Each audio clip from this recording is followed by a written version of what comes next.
Hi guys, good afternoon. Sorry ngayon lang nakapag-upload, and yeah, welcome back to my channel.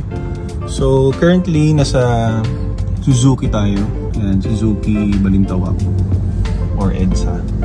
So tinignan ko yung bago nila, yung Fronx, kasi based on the videos mukha siyang competitor ni BRV.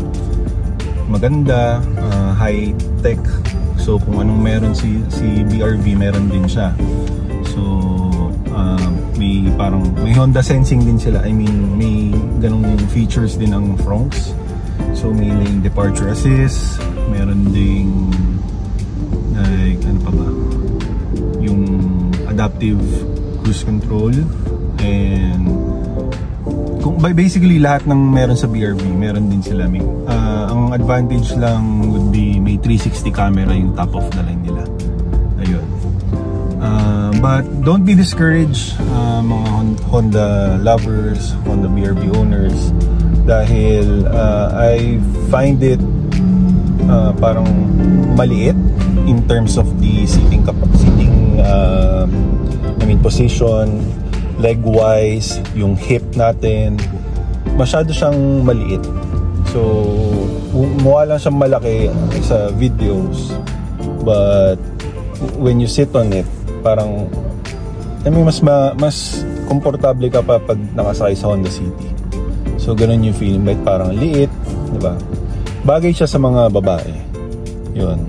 So siguro yung advantage niya is may 360 aesthetic wise, feature wise, and plus hybrid siya. So BRV natin, unfortunately hindi siya hybrid, and ang pinaka maliit na advantage would be the charging. So tayo is we're having USB type pa, pero sa kanila is type C and USB type sa likod.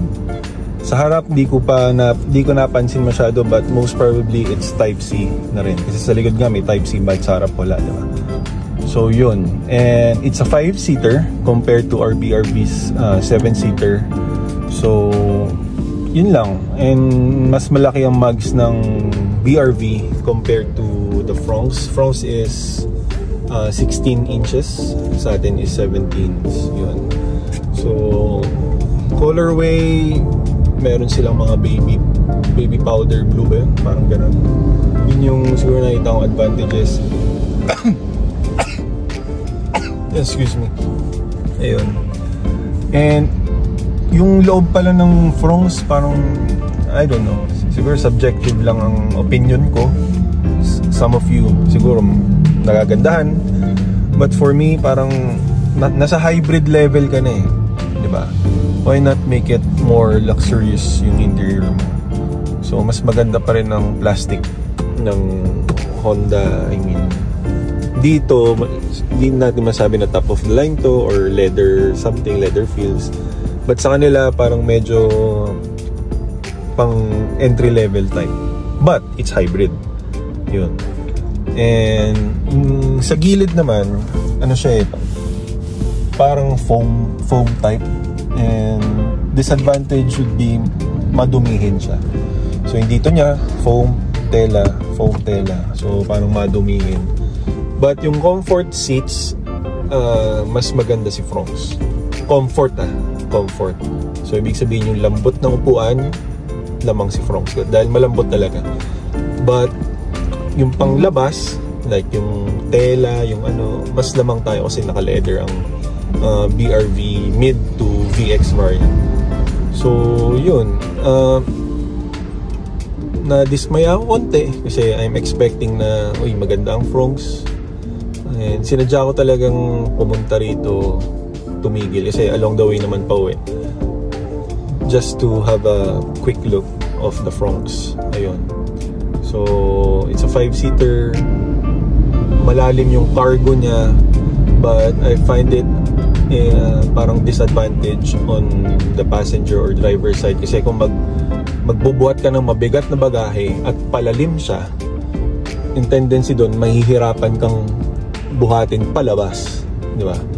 Unlike sa BRV natin, may tonneau cover tayo, then pag may tonneau cover, then i-flat mo yung third row seats, pantay siya.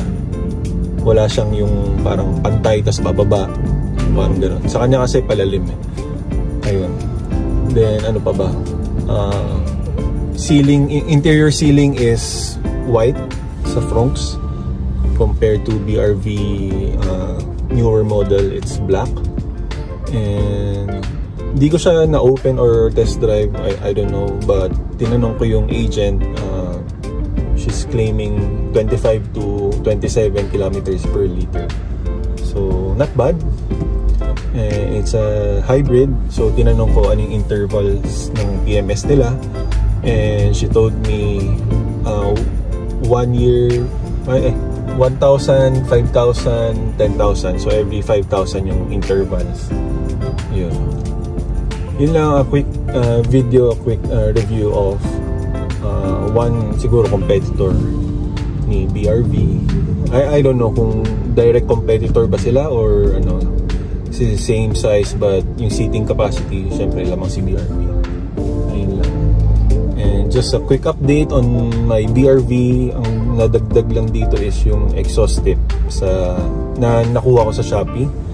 So it's not a Casa exhaust tip worth I think 1.5, but it's close enough. Stainless din naman. Then I already posted it on the post section ng YouTube, so you guys can check it out.